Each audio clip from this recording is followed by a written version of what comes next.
देवदेवेन ध्यानं हनुमतः प्रियं पञ्चवक्त्रं महाभीमं त्रिपञ्चनयनैर्युतं बाहुभिर्दशभिर्युक्तं सर्वकामार्थसिद्धिदं पूर्वं तु वानरं वक्त्रं कोटिसूर्यसमप्रभं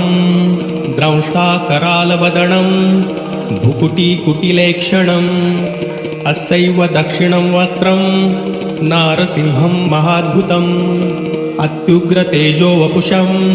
भीषणं भयनाशनं पश्चिमं गारुडं वक्त्रं